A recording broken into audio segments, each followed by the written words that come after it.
companheiros mais jovens, porventura não seria mais lógico serem sacrificados nos matadouros, de modo mais rápido e sob menor sofrimento? Ramatiz, o fato de tais seres chegarem à velhice desnutridos, abandonados, cegos e doentes, isso é culpa do próprio homem, que os cria deliberadamente para trucidá-los nos matadouros e devorá-los nas mesas epicuristas, em vez de protegê-los por serem irracionais e incapacitados para sobreviverem sediamente no seio da civilização. Porventura, os donos de escravos ainda seriam magnânimos, só por matá-los ainda moços, após tê-los explorado, alegando a excêntrica desculpa de um homicídio piedoso para livrá-los da cegueira, doenças e velhice. Depois de o homem explorar o leite da vaca, os ovos das aves e a lã dos carneiros, o seu dever é protegê-los até a velhice, assim como é dever dos filhos amparar, na velhice, os pais que os serviram desde a infância. Aliás, os homens não se preocupam em matar macacos e cachorros, que podem adoecer ou cigar na velhice, porque a carne desses animais, além de desagradável, ainda é fora de moda. Atualmente, não se ignora que o homem procede da linhagem animal e herdou-lhe as características instintivas, que asseguram o alicerce para a alma encarnar-se em sua atividade educativa no mundo físico. Assim como a muda da laranjeira de boa qualidade precisa do cavalo selvagem, para lhe desenvolver-se sob o potencial da seiva agreste através da enxertia, o psiquismo do homem futuro também necessita da base animal, para despertar e desenvolver o sentimento e a razão. Em consequência, se o homem mata prematuramente e devora o animal, ele também elimina no mundo físico a possibilidade de outras almas virginais iniciarem a sua marcha consciencial sob os estímulos instintivos, mas criadores, do psiquismo inferior. Destrói, portanto, o material educativo que apura e modela a forma do ser lançado na corrente evolutiva a caminho da escultura humana. Não importa se o boi, cavalo, porco, carneiro e cabrito podem ficar velhos, cegos, doentes e maltratados pelos companheiros mais jovens, mas é obrigação do homem proteger e ajudar o animal na sua escalonada evolutiva, antes de transformá-lo em matéria-prima para sua glutonice insaciável. A administração divina determina o prazo de vida física para cada espécie animal, não cabendo ao homem o direito de decidir sobre as vidas que ele aproveita, mas não criou. Há alguns séculos, na luta feroz pela sobrevivência humana, em que o homem empregava o máximo de sua astúcia e força animal, justificava-se a preferência carnívora por falta de alimentação mais adequada. Então o tigre, o porco selvagem, o lobo ou o búfalo sempre deviam ser sacrificados para sobreviver o homem, isto é, a peça mais trabalhada pela natureza, o ser mais importante da linhagem animal. Mas em virtude de sua atual superioridade racional de distinguir o certo e o errado, o bem e o mal, o sádio e o enfermo, o pecado e a virtude, além de já produzir alimentação sintética e aproveitar todos os recursos das frutas e vegetais, para suprir-lhe, de modo favorável, a carência orgânica de proteínas, vitaminas e minerais, o homem incrimina-se perante a divindade na sua obstinada preferência carnívora. Pergunta: porventura, o mundo não ficaria saturado de animais ferozes e aves de rapina, caso os homens evitassem de caçá-los ou devorá-los? Ramatiz: os homens não precisaram devorar os animais antediluvianos, nem as gigantescas aves de rapina, que desapareceram na época prevista pelo Criador. As espécies mais monstruosas sumiram-se do cenário terrícola por força de seleção e evolução do mundo. Deus, depois de realizar o mais difícil, a criação do universo, não iria cometer enganos ao prodigalizar a vida aos animais e aos homens na face de um planeta. Quando esquematizou o globo terráqueo, ele o fez sob um programa tão lógico e sadio, que na criação funciona a lei de compensação, que incentiva e corrige coisas e seres para uma vivência sensata. Sob tal lei, os coelhos, cuja fertilidade ao nascer poderia saturar o globo em pouco tempo, também sucumbem facilmente ante o primeiro descuido. No entanto, de parte da águia e do condor, aves de rapina, resistentes e de grande envergadura, capazes de carregar novilhos nas garras e liquidar todas as espécies menores na face da terra, só vinga um ovo em cada 100 ovos. Obviamente, é muita presunção do homem querer corrigir a obra divina do universo regulada por leis tão sábias. Pergunta: se o sangue é o alimento precioso para os vampiros desencarnados e a base para a prática de bruxaria astral, porventura os animais também não proporcionam gotas de sangue, quando se entredevoram? Ramatiz: há muita diferença entre o animal que é o morto pelo adversário na sua luta pela seleção e sobrevivência do mais forte e mais apto, com o homem que assassina o irmão menor na laje fria do matadouro, e depois o devora assado ou cozido. O homem pensa e pode resolver os seus problemas de alimentação, defesa e proteção sem os morticínios inúteis, coisa que o animal ainda não pode fazer por faltar-lhe o senso racional.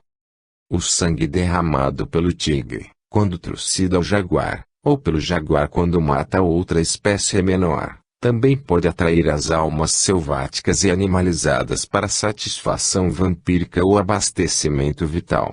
Mas o tônus vital do sangue dos animais selvagens é dosado com éter físico de natureza muito primária e sobrecarregado de impurezas minerais.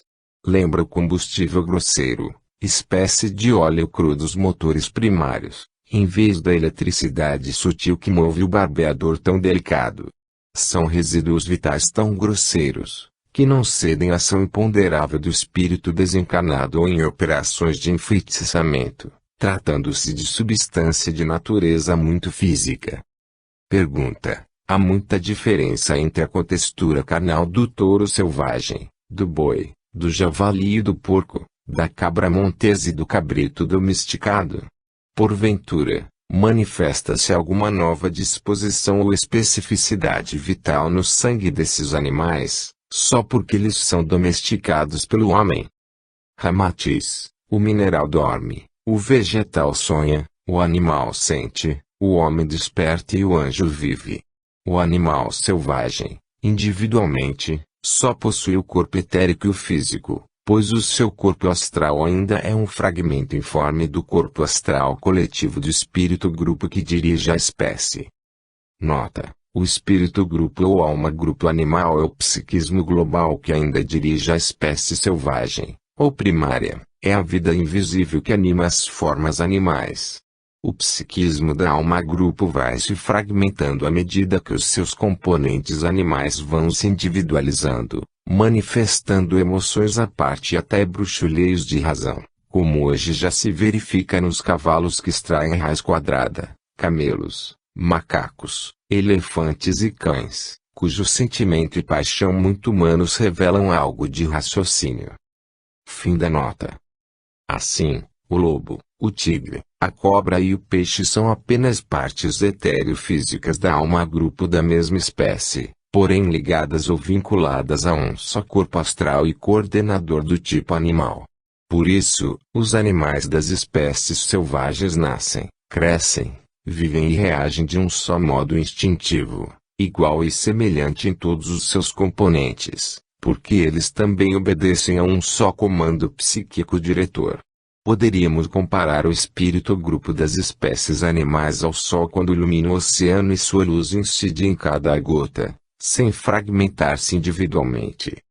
Pergunta: poderíeis dar-nos qualquer exemplo sobre o modo de as confrarias das sombras auxiliarem os espíritos recém-desencarnados e carentes de recursos vitais? Ramatiz: as confrarias diabólicas estudam e experimentam as técnicas subversivas mais eficientes para conseguirem o domínio sobre os encarnados. Os seus mentores, espíritos veteranos que conhecem todas as vulnerabilidades humanas, sabem estimular os desequilíbrios mentais e emotivos sobre os vivos imprudentes, abalando-lhes o sistema nervoso e impondo-lhes o descontrole no campo psíquico. Eles incentivam a cólera, a ira, o ciúme e o ódio, provocando desarmonias perispirituais e fisiológicas, que alteram o metabolismo endocrínico e decompõem as substâncias hormonais pelo processo de eterização. Isso produz o envenenamento da rede circulatória e eleva a tensão dos plexos nervosos, além de resultarem os fenômenos patológicos de eczemas, impinges neurohepáticas, urticárias e certas doenças da pele de origem inespecífica, que são frutos da injúria psicofísica, e ainda mais irritam o paciente levando-o ao paroxismo.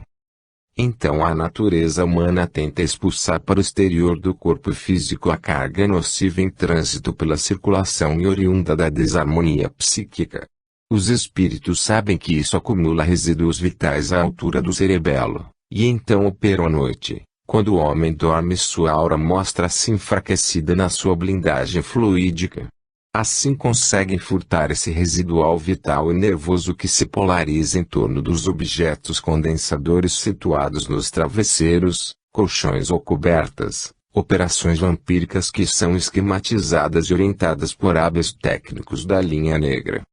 Pergunta: há fundamento de que, devido a enfeitiçamentos combinados à degola de aves, galos pretos e outros animais, a vítima pode ficar paralítica ou sofrer acidentes graves em sua vida? Ramatiz: Jesus sempre ensinou que a responsabilidade espiritual do homem é intransferível e pessoal, pois, de conformidade com a lei kármica, quem com ferro fere, com ferro será ferido, e a cada um será dado segundo as suas obras. Em consequência, se o homem alimenta-se do sangue do irmão menor e despreza frutos, legumes, hortaliças, derivados de aves como ovos e leite, ou o peixe que ainda é só éter físico ligado ao espírito grupo, ele também se candidata a sofrer, no futuro, os resultados funestos decorrentes desse derramamento de sangue de que é um contribuinte ou aproveitador. Por isso, o feitiço também atinge pessoas pseudamente inocentes ou de bom coração, espécie de cooperadores anônimos de matadouros e frigoríficos, que são incapazes de trucidar uma ave ou animal mas os devoram famelicamente sob os molhos picantes ou assados, depois que outros os matam. Sem dúvida, 90% da humanidade é candidata em potencial ao êxito do feitiço mental, verbal e físico, porque sacia-se nas vísceras sangrentas dos animais e produz o clima de impureza magnética as cargas enfeitiçantes. Sob a lei de que os semelhantes atraem os semelhantes, o sangue absorvido do animal eteriza-se e vincula-se à aura da criatura humana, tornando-a sensível a quaisquer práticas danosas fumadas em sacrifícios cruentos. Pergunta: qual é o motivo por que os espíritos extraem vitalidade humana, mesmo sem operar por enfeitiçamentos? Ramatiz: é de senso comum que os espíritos agem no outro campo vibratório, cuja frequência ultrapassa a vibração comum da matéria, e, por isso, precisam de um elemento intermediário que funcione como elo de ligação entre os dois planos espiritual e físico. Os glutões espirituais precisam de energia vital humana para entreterem funções similares à digestão, atuando nos lares desarmonizados. Os alcoólatras procuram as criaturas sensíveis à função de canecos vivos, a fim de sorverem os vapores etílicos e mitigarem a sede de álcool. Os fesseninos necessitam de forças da esfera sexual dos vivos para satisfazerem as suas relações sexuais nos lupanares. Consequentemente, os espíritos subvertidos buscam as criaturas viciadas, rebeldes ou descontroladas, a fim de citar-lhes os mesmos vícios que cultivavam quando encarnados, e que os afligem depois da perda do corpo físico. Eles necessitam baixar suas vibrações perispirituais em direção à matéria, e vincular-se aos encarnados com a predisposição de serem os repastos vivos, que devem atender a todos os desejos subvertidos.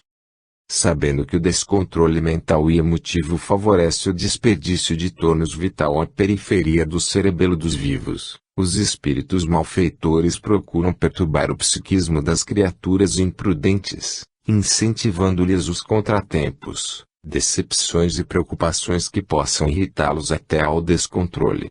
É por isso que Jesus, o médico das almas, insistia na sua recomendação: Sede mansos de coração, espécie de vacina preventiva contra a ira e a cólera, que armazena combustível degradante para os vampiros das sombras.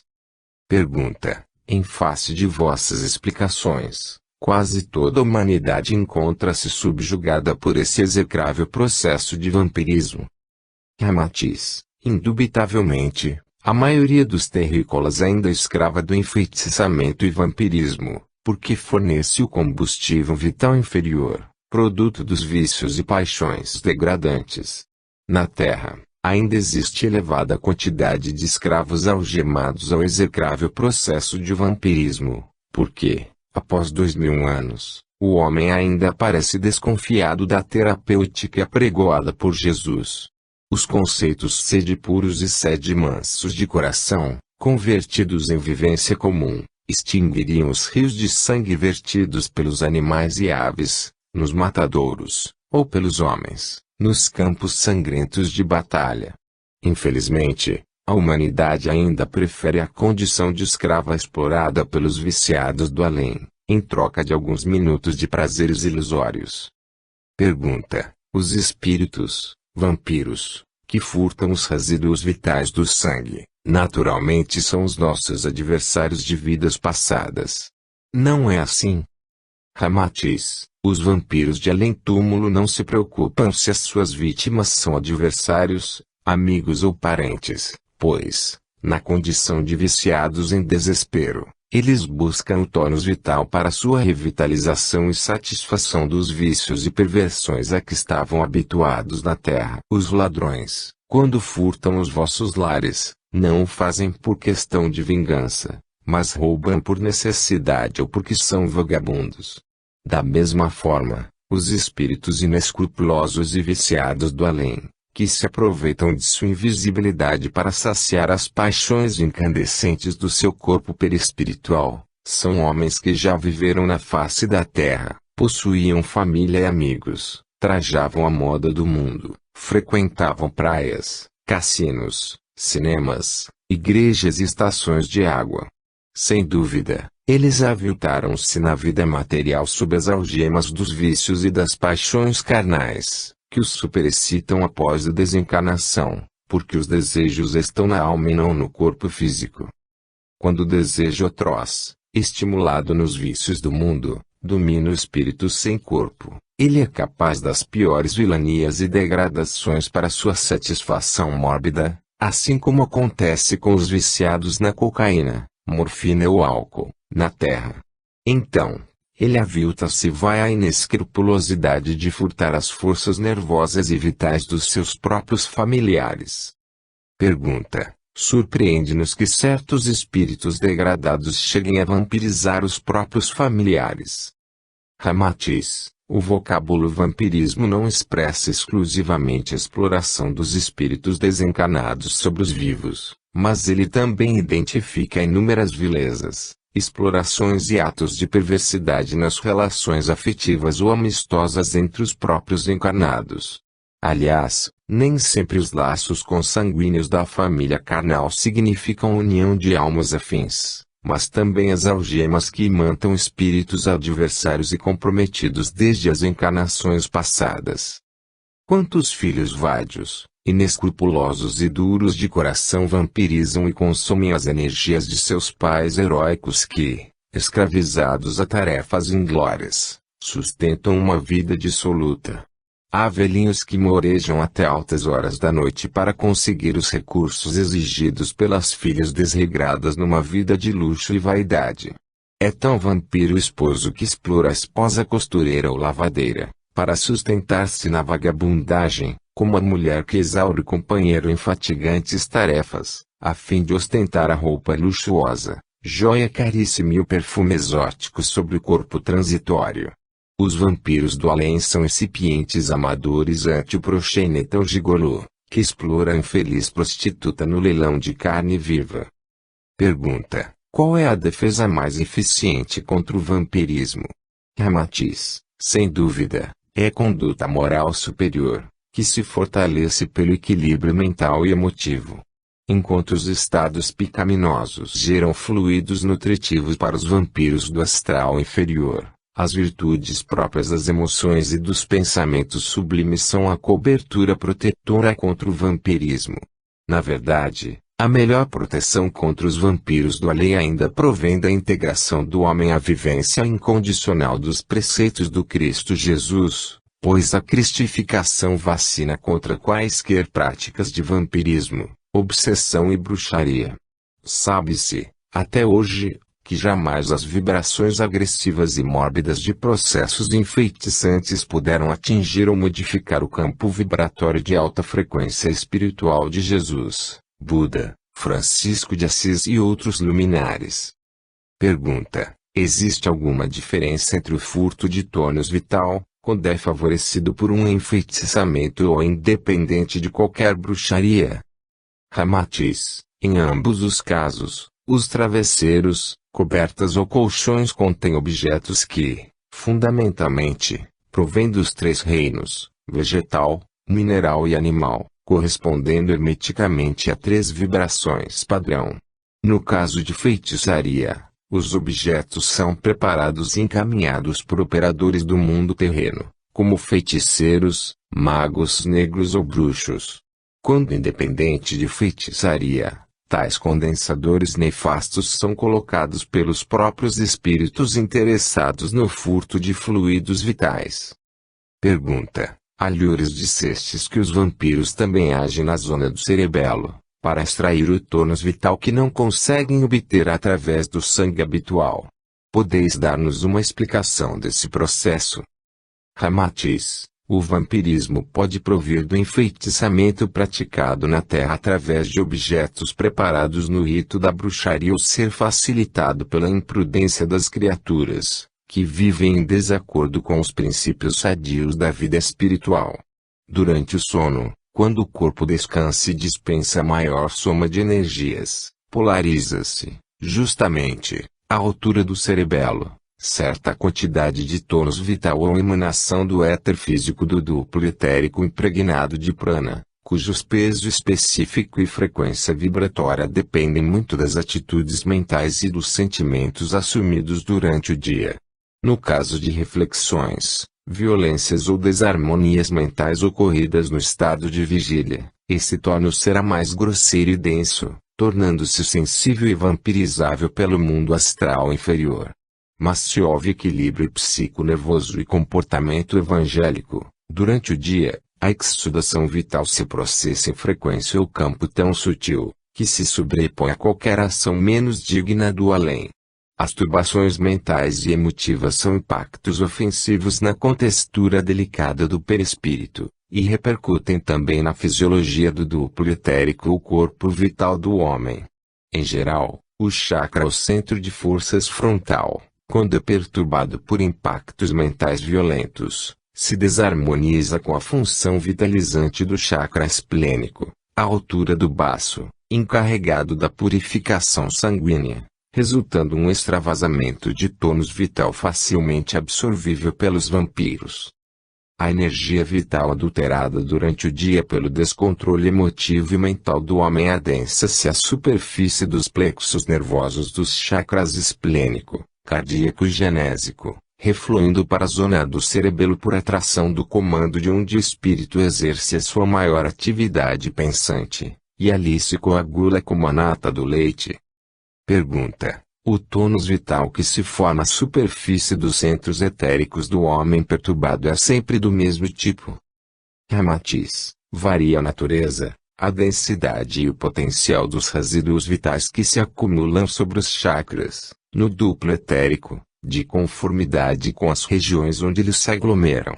Na zona do plexo abdominal produzem fluidos de caráter mais ínfimo, que servem para os desencanados utilizarem em fins grosseiros no campo da digestão vampirizada. No plexo sexual, a divina matriz da procriação, geram-se energias fluídicas que lhes dão ponto de apoio para satisfações e ligações virtuais com os encanados nos antros de lubricidade, na região do plexus cordial, à altura do coração ou do chakra cardíaco. Eles obtêm os fluidos que intoxicam o campo emotivo, levando suas vítimas aos piores descontroles, a partir do seu próprio lar. Finalmente, na região do intelecto, cujos fluidos vitais acumulam-se no cerebelo. Os vampiros obtêm substância mais apropriada para exercerem obsessão sobre a mente do encarnado. Disso resulta que o tônus vital acumulado à superfície dos centros etéricos do duplo etérico varia, também, de conformidade com a região de maior importância do ser e a sua função como intermediário entre o corpo físico e o perispírito. Pergunta: o roubo de tônus vital, à noite, através de travesseiros, cobertas de penas de aves, casacos de pele ou de crina animal, pode levar o paciente à desencarnação? Ramatiz: embora seja mais difícil a bruxaria planeada para exterminar determinada criatura, pode provocar a morte da vítima através de acidentes, operações cirúrgicas desnecessárias, equívocos medicamentosos ou envenenamentos imprevistos. Mas, em tal caso, o feiticeiro encarnado precisa de muita ajuda dos colegas desencarnados no mundo oculto. É um tipo de enfeitiçamento que mutila ou desencarna, feito através de bonecos de cera ou parafina, com retalhos de fazenda ou fotografias da vítima. Pergunta: e qual é o motivo do enfeitiçamento feito através de travesseiros, cobertas e colchões, ou roupas íntimas, que não visam exterminar a vítima? Ramatiz: os espíritos malévolos ou feiticeiros encarnados, quando optam pela bruxaria em travesseiros, colchões e cobertas, não pretendem desencarnar o enfeitiçado, mas roubar-lhe o tônus vital ou apenas dificultar-lhe a vida material. Quando o enfeitiçado ausenta-se do contato com os travesseiros ou cobertas embruxadas, o seu organismo vampirizado à noite refaz-se durante o dia pelo prana da atmosfera projetado pelos raios solares, repondo as cotas vitais furtadas durante a noite. Isso enfraquece qualquer feitiço feito com a finalidade de destruir a vítima, a qual recupera as energias exauridas à noite, mantendo-se além do controle do feiticeiro. Pergunta: e quais são as consequências mais nefastas decorrentes do enfeitiçamento através de travesseiros, colchas ou roupas? Ramatiz: o enfeitiçado ou vampirizado sob tais condições levanta-se de mau humor, exaurido e entontecido pela perda da vitalidade, que lhe é sugada durante a noite pelo cerebelo. Sem dúvida, nem todo indivíduo que desperta exausto pela manhã está enfeitiçado ou vampirizado, pois o excesso de álcool, a glutonice e o abuso de condimentos também causam estados depressivos pela intoxicação hepática e conturbação renal. Comumente, o enfeitiçado é um fornecedor de tônus vital habilmente convocado para nutrir os vampiros desencarnados, motivo por que, às vezes, é digno da mais carinhosa proteção pelos seus próprios vampirizadores, os quais não desejam perder a sua fonte de abastecimento às perversões mórbidas. Quanto aos objetos e preparos de bruxaria colocados nos travesseiros, cobertas ou colchões, que visam apenas ao furto de tônus vital, as vítimas não precisam impressionar-se, porque não passam de excêntricos fornecedores de alimentação mórbida do mundo oculto. No entanto, aliado a essa função execrável, também podem existir outros objetivos ou intenções, frutos de qualquer vingança contra a vítima. Pergunta: malgrado as vossas explicações convincentes, estarrece-nos a existência dessas almas vampíricas? Ramatiz: os vampiros do além, apesar do seu aspecto lúgubre, não passam das mesmas almas que já viveram na Terra, enquanto os atuais encarnados ainda fornecerão considerável cota de futuros vampiros após a morte física. Alguns vivos já trazem estampadas na face a perversidade do tigre, a astúcia da raposa, a rapina do abutre, a vivacidade do macaco, ou então a fidelidade do cão, a mansuetude do carneiro, a resignação bovina, a doçura da pomba. Na verdade, afora o fenômeno ostensivo de licantropia e dos estigmas definidos na face de certas criaturas, todos nós ainda somos detentores de algo expressivo dos animais. O homem atual, em verdade, mal transpõe a fase animal para a configuração humana, até lograr a plenitude angélica no futuro.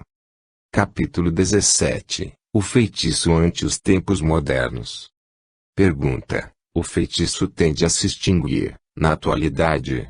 Ramatiz: porventura, tendem a extinguir-se, também, o ódio, o ciúme, a raiva, malícia, inveja, hipocrisia, maldade, luxúria, avareza, traição, violência, corrupção política e administrativa, prostituição, miséria, delinquência juvenil, os vícios de entorpecentes, alcoólicos e o fumo, as guerras fratricidas, os genocídios, as aberrações sexuais, o comércio médico da dor e a indústria da cirurgia mutilante, o abandono de menores, o aborto organizado, os vendilhões da imprensa, as pilhagens dos trustes, as traições conjugais, os matadouros sangrentos, as guerras cruentas e o carnivorismo famélico. Que é o feitiço senão um acontecimento proveniente de tudo isso? Aliás, é uma derivação até salutar, porque, através dele, os seus autores expelem para fora, num ato positivo, as ideias malignas e os sentimentos subvertidos que lhes vicejam na alma, e assim fazem jus à expiação decorrente do seu enquadramento na lei do karma. O feitiço atormenta e prejudica, mas ainda é uma consequência irrisória, em face dos males que os homens semeiam cotidianamente sob a mistificação de boas intenções. Há homens que, eleitos para administrar os bens públicos, traem os votos assumidos e amealham inescrupulosamente para o seu clã familiar, negociando a confiança alheia em troca de moedas. Outros, agaloados de ricos uniformes, espécie de robôs obedientes, ordenam ou cumprem ordens para o massacre indistinto de mulheres, crianças, jovens e velhos, arrasando cidades, templos, escolas e vivendas, de modo ainda mais destruidor e eficiente, do que faziam o famigerado Davi da Bíblia, Átila, Gengis Khan ou Tamerlão, na chefia dos bárbaros. Tudo isso é bruxaria, pois prejudica o próximo, aleija e o mata sob o espírito vingativo da maldade humana. Quem faz o seu feitiço particular ainda tem algum motivo justo ou provocação alheia para assim proceder, mas, que se deve dizer da vastidão do feitiço pátrio, que, em vez de sapos e bonecos de cera, exige homens sádios para o corte sangrento nos matadouros das guerras. E os homens fesseninos, que arrastam milhares de jovens para as pocilgas da prostituição, que esperam meninos e meninas às portas dos colégios para viciá-los nos entorpecentes. E dos religiosos que consagram canhões, submarinos e armas destruidoras, benzendo-os em nome de Deus, ou os cientistas, que se consomem nos laboratórios do mundo a fim de descobrir armas eficientes para destruir milhões de criaturas, de uma só vez. Pergunta: certo confrade admira-se da vossa insistência em convencer os leitores da lógica do enfeitiçamento. Que dizeis? Ramatiz: em face da situação atual tão subvertida do mundo, não cremos que ainda pudéssemos produzir malhas piores do que a humanidade terrena já criou para si mesma. O próprio diabo, se realmente existisse na sua configuração mitológica tão excêntrica, já teria optado pela sua aposentadoria ante a frustração e a incapacidade de praticar tanta perversidade e males, como os terrícolas já conseguiram produzir sem convocar os recursos do Império Infernal. Satanás, ainda às voltas com os caldeirões de água fervente, obsoletos e insuficientes, ficaria completamente desmoralizado e liquidado, ante a eficiência da bomba atômica produzida pelo homem, a cólica fez 120 mil criaturas nascidas para compor a família humana e viverem ideais, amores, venturas e alegrias, sob o paraninfo da ciência, arte e religião. O feitiço, paradoxalmente, beneficia no seu mecanismo confrangedor, porque estimula a vítima a procurar soluções para o seu problema cruciante, e a coloca em contato com as criaturas entendidas no caso, como são os curandeiros, pretos velhos e caboclos de terreiros. Inúmeros enfeitiçados, Depois de comprovarem a intervenção benfeitora do mundo oculto na sua existência atribulada, então moderaram os vícios e as paixões que os prejudicavam na vivência espiritual. Eles admitiram a lei do karma e a lógica da reencarnação, por força do impacto enfeitiçante, e disciplinaram os seus atos futuros melhorando o seu crédito na contabilidade divina. Os sofrimentos e as vicissitudes causadas pelo feitiço também amenizam a culpa kármica pregressa do espírito endividado e reduzem-lhe os padecimentos nos charcos purificadores do além-túmulo. Ele sofre, antecipadamente, parte de sua expiação ainda na carne. O feitiço também pode ser o mal saudando o próprio mal, assim como a lixa faz o polimento da madeira rústica. O ácido limpa a vidraça suja e o cautério imuniza a ferida insolúvel. Pergunta: quereis dizer que tanto a vítima como um feiticeiro podem usufruir de benefícios na prática ignóbil de feitiçaria? Ramatiz: conforme a lei espiritual, o indivíduo colhe o que semeia, portanto, quem faz feitiço será enfeitiçado, e quem é enfeitiçado já fez feitiço. Ademais, a pessoa que contrata feiticeiro ou espíritos malévolos para fazerem bruxaria, expurga ou materializa num ato público o mal latente que vivia subrepticiamente no âmago de sua alma. Obviamente, já era um feiticeiro em potencial, que apenas aguardava motivo ou ensejo para concretizar num ato mais objetivo a ideia maligna que alimentava na sua mente pervertida. O potencial maligno existente na sua alma ainda não podia ser punido, porque é da própria lei humana, que não se condena o indivíduo pelo que ele pode fazer, mas somente por aquilo que ele faz. Mas depois de praticar o feitiço, ou materializar a intenção malévola, o autor comprovou a sua perversidade e já pode ser punido ou retificado pela lei do karma.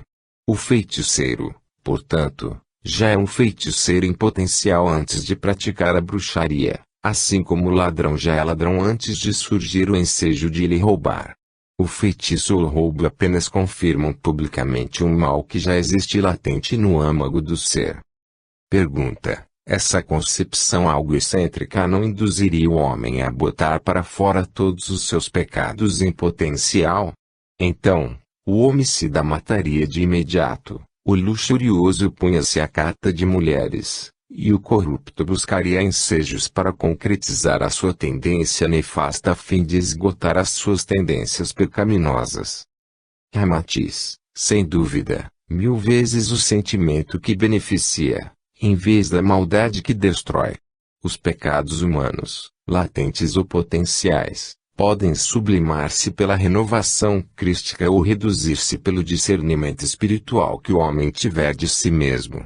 Mas isso sucede conforme o desenvolvimento espiritual, pois o acervo inferior herdado do animal serve de suporte imprescindível para a formação da consciência individual.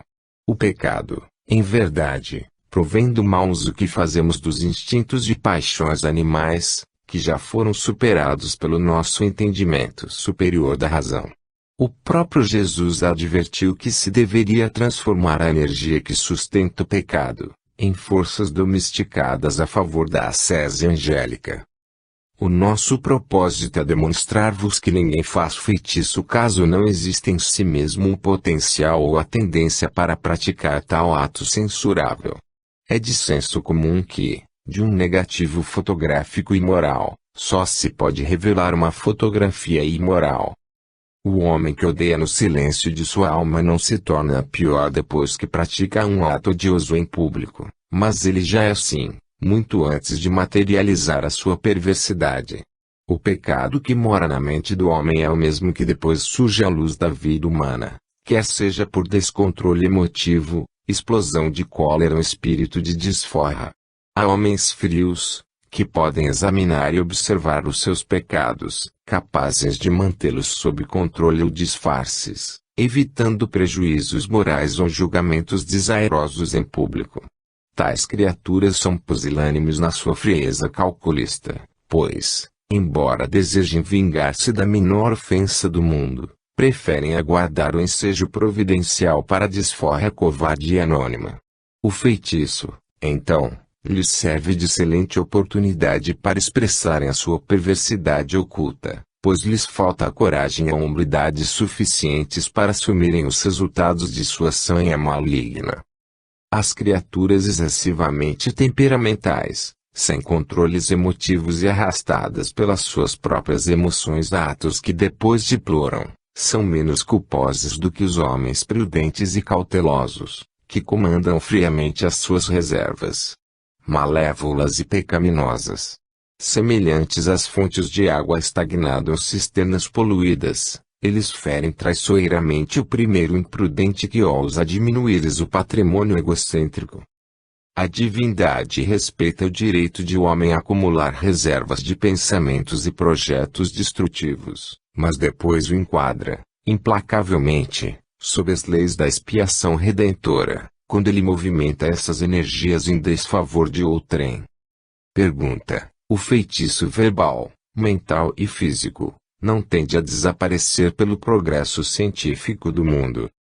Ramatiz: como o feitiço não é exclusivamente produto de superstições ou crendices, mas proveniente da ruindade humana, quando esta desaparecer, ele também deixará de existir. Ele se fortifica no clima mantido pelas ações pecaminosas dos homens, as quais adensam o lençol de éter físico da Terra, tornando-o excelente transmissor de cargas maléficas e energias degradadas.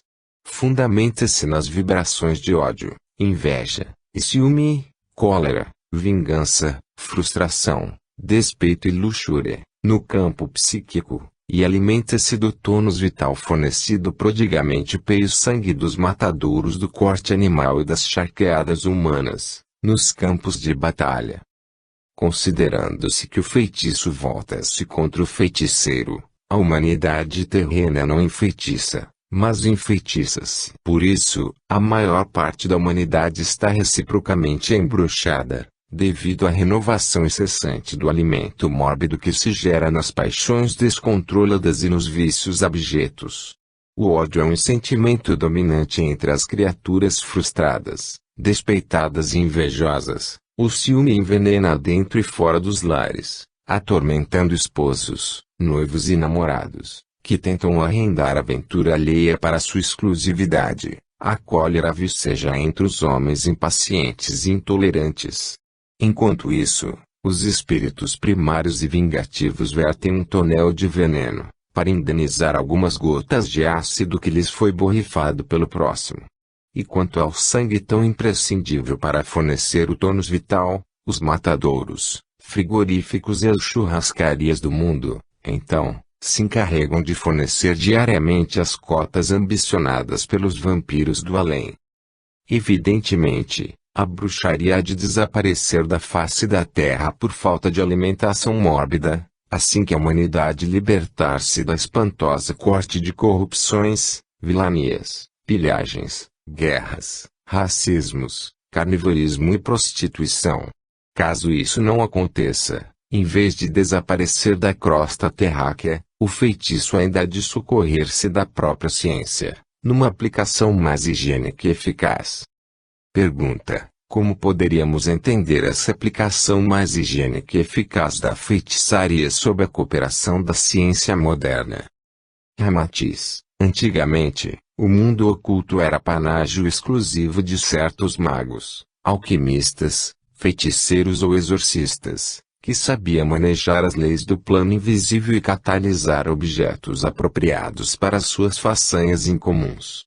Mas eles exauriam as suas forças para a consecução de práticas de magia com o além, e nem sempre havia compensação dos tremendos esforços despendidos para o contato com o invisível. Os magos muniam-se dos apetrechos mais estranhos e heterogêneos, tais como ervas, espadas, objetos de metal, resíduos de arvoredos magnéticos e até da presença catalisadora de aves e répteis, a fim de obtanto ter uma pitada de ectoplasma, coisa hoje tão comum entre os médiums de fenômenos físicos. Após isso, eles mal conseguiam vislumbrar a imagem fugaz de um elementar e quando havia mais sorte, surgiam os traços fugitivos de um morto vagando pelo além-túmulo. Mas a ciência moderna estuda e descobre a constituição da matéria, identificando raios, ondas, emanações, fluidos, radiações, corpúsculos, partículas, probabilidades de ondas, elétrons, pósitrons, nêutrons, etc.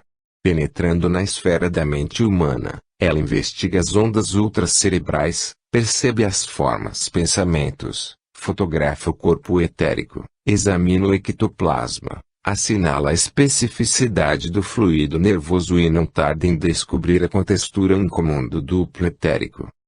Obviamente, os cientistas não tardarão em inventar aparelhos supersensíveis, os quais poderão projetar à distância flúvios eletromagnéticos, bons ou ruins, semelhantemente ao processo de radiofonia, televisão e radiofoto. Conforme a frequência de tais ondas, raios ou controles remotos, eles poderão lançar fluidos terapêuticos sobre determinados enfermos, ou, invertendo-lhes os polos, projetar descargas eletrizadas, ofensivas e enfeitiçantes contra certos desafetos. A humanidade, muito evoluída intelectual e cientificamente, mas pessimamente atrasada em relação ao sentimento, então poderá desenvolver excelente atividade de bruxaria científica sob controle remoto, que o feiticeiro diplomado sintonizará com a frequência peculiar da vítima. Os avançados feiticeiros modernos hão de rir desapedadamente dos seus velhos colegas, pobres bruxos amadores, improdutivos e desconhecedores do feitiço em massa, assim como os médicos de hoje riem dos seus colegas de antanho, que faziam do consultório um aquário de sanguessugas, ou uma sala de ferreiro para as cauterizações tradicionais da época. A prática anacrônica de os espíritos desencarnados roubarem tônus vital através de travesseiros de penas ou colchões de crina, à noite, quando a vítima dorme, também será superada com extraordinária eficiência. Eles poderão obter abundância de fluido vital dos humanos, com aplicação de emissões infravermelha ou ultravioleta sobre as vítimas, por parte dos feiticeiros encarnados. Há de ser uma consequência do progresso humano, pois antigamente o primata esmagava o crânio do adversário com uma acha de lenha, mas o homem de hoje faz o mesmo de modo civilizado, usando o revólver eletrônico. Futuramente, as pessoas mais credenciadas pela fortuna poderão espicaçar os vizinhos indesejáveis, parentes ingratos, desafetos obstinados ou competidores bisonhos, à distância, ligando excelentes aparelhos de vingança eletrônica em determinadas horas, assim como hoje se ligam os aquecedores no conforto do lar.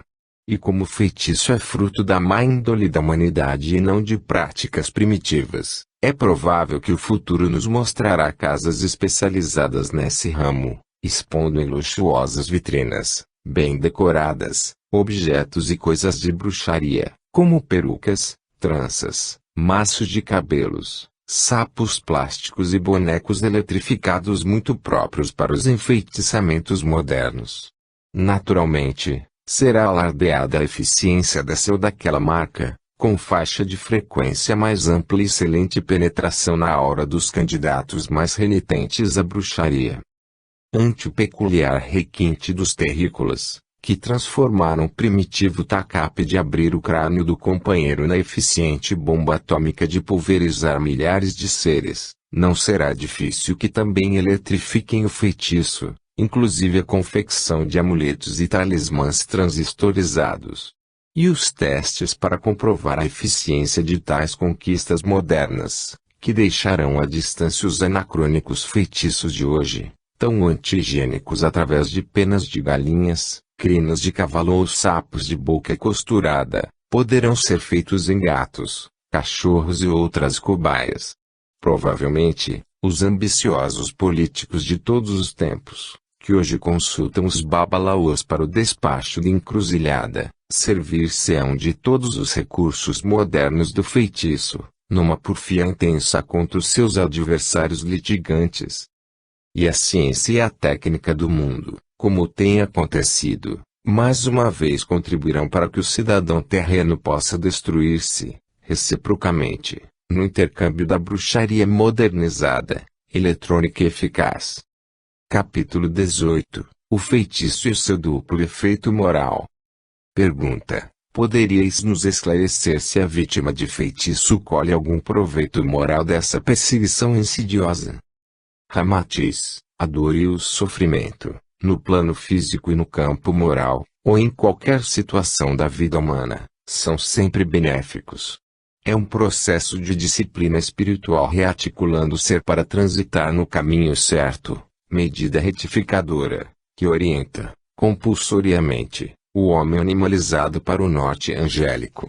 Usais o ácido para limpar vidraças, a lixa para polir a madeira, o fogo abrasador para tornar o aço mais resistente. O cascalho bruto extraído das rochas, depois de submetido a disciplinado processo de polimento, ou espécie de sofrimento mineral, transforma-se em fascinante pedra preciosa. Dessa operação coerciva, cáustica e rude resulta o aperfeiçoamento que engrandece o valor intrínseco das coisas. Os enfeitiçamentos são processos ofensivos e destrutivos, aparentemente injustos na sua ação tenebrosa, nociva e maldosa, mas eles estimulam a ação purificadora, porque, ao produzir o padecimento, também aceleram o processo kármico e retificador do indivíduo. Quantos espíritos já lograram alcançar as esferas de melhor convivência espiritual, graças a um indesejável feitiço que os acometeu, mas os livrou de coisas piores? Muitas criaturas abatidas num leito de dor, assoberbadas por dificuldades e privadas dos prazeres comuns da vida, também evitaram, a tempo, a sua própria queda nos antros dos vícios ou sob as algemas das paixões censuráveis. Há lares cuja tranquilidade doméstica se deve a determinado impacto enfeitiçante que uniu a família na prova dolorosa. A dor desbasta a alma e ainda reduz-lhe as manifestações imprudentes, reajustando o ser à harmonia com a vida superior. O leito de sofrimento também cria a oportunidade da oração e da meditação, tão desprezadas na vida cotidiana. A catástrofe econômica cerceia os voos insensatos da fascinação material, os embates emotivos e os choques morais conduzem o espírito em busca de lenitivos nas fontes espirituais. Por mais injusto e tenebroso que se vos afigure o feitiço, a sua vítima sempre se beneficia. As dores e atribulações são elementos purificadores inerentes às reencarnações nos mundos físicos, objetivando o desabrochar da consciência espiritual do homem.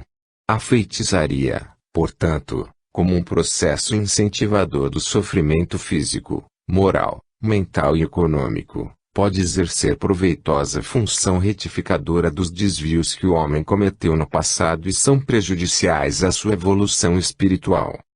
Nota: certo cidadão de algum realce na sociedade curitibana, decidido a abandonar a esposa e 3 filhos, por uma aventura amorosa, vendia febrilmente os seus principais bens, apurando dinheiro para fugir com uma atriz argentina, a qual atuava na principal boate da cidade. Súbito, cá de cama, prostrado por estranha enfermidade, que lhe minava o fígado, produzia-lhe terríveis dores de cabeça e tonturas gigantes. Após 3 meses de abnegação médica, socorros mediúnicos por parte de médiuns espíritas, umbandistas e curandeiros, foi descoberto um feitiço no seu travesseiro, com os apetrechos peculiares e um punhado de terra, que seria de cemitério. O cidadão curou-se, integrando-se novamente na vida digna que lhe era peculiar anteriormente, e hoje, quando relata o seu caso, o faz de bom humor, abençoando o feitiço que o livrou de uma das mais espertas aventureiras portenhas. Fim da nota. Pergunta: por que a carga de bruxaria também pode atingir um inocente? Ramatiz: cremos que afora o Mestre Jesus e alguns instrutores espirituais que deixaram belos ensinamentos libertadores no mundo, os demais homens são pecadores e não inocentes. Em consequência, qualquer um de nós, ou de vós, pode ser vulnerável a alguma carga de feitiço, embora isso varie conforme a sua resistência psíquica. Não existe, na face da terra, criatura tão angélica, que seja completamente invulnerável ao impacto maligno do feitiço. Em verdade, o mundo está lotado de criaturas em provas kármicas, a colherem os frutos podres das sementes ruins do passado. O jardineiro que semeia uzes pode mudar de profissão ou de caráter, mas daquela planta ele só poderá colher espinhos e não morangos. Sem dúvida, varia o caráter psíquico de cada ser, pois, enquanto há criaturas que sobrevivem airosamente ante a ofensiva e insultuosa alheia, há outras que fracassam sob o prejuízo econômico, algumas resistem à queda financeira, mas não suportam o abalo moral. Finalmente, há pessoas que resistem a todas essas consequências indesejáveis, mas aniquilam-se as primeiras dores físicas. Portanto, a bruxaria também atua conforme a vulnerabilidade de cada homem, seja na sua resistência puramente instintiva ou capacidade espiritual. Pergunta: mas as vítimas desse enfeitiçamento também não gozam de certa proteção do espaço, que deveria socorrê-las amenizando esses efeitos maléficos? Ramatiz: naturalmente, os guias mencionados pelos espíritas, ou conhecidos anjos da guarda da tradição católica, procuram proteger os seus pupilos e modificar-lhes o padrão mental vibratório, mesmo quando estão enfeitiçados. Aconselham-nos a prática evangélica incessante, ao controle instintivo dos impulsos menos dignos, a fim de vencerem a intoxicação fluídica e as conturbações provocadas pela bruxaria. Mas, como os terrícolas, em geral, vibram sob as faixas densas, impregnadas dos eflúvios inferiores do instinto animal, então, eles escapam facilmente às instruções e inspirações dos seus protetores, e sintonizam-se vibratoriamente com os espíritos malévolos do espaço. A indiferença humana para com os ensinamentos salvadores do Evangelho do Cristo converte o homem num candidato potencial aos impactos enfeitiçantes e o impermeabilizam à ação socorrista dos espíritos benfeitores. Então, ele se torna presa fácil das maquinações adversas, do vampirismo fluídico e das cargas deletérias enfeitiçantes. Entontecido pelas contínuas frustrações, sofrendo males exóticos e impossibilitado de acertar com o seu caso, perambula pelos diversos consultórios médicos, nada logrando de positivo. E como os espíritos malfeitores tudo fazem para afastá-lo dos recursos mediúnicos e espirituais, sofre por longo tempo a mortificação da sua sina amarga.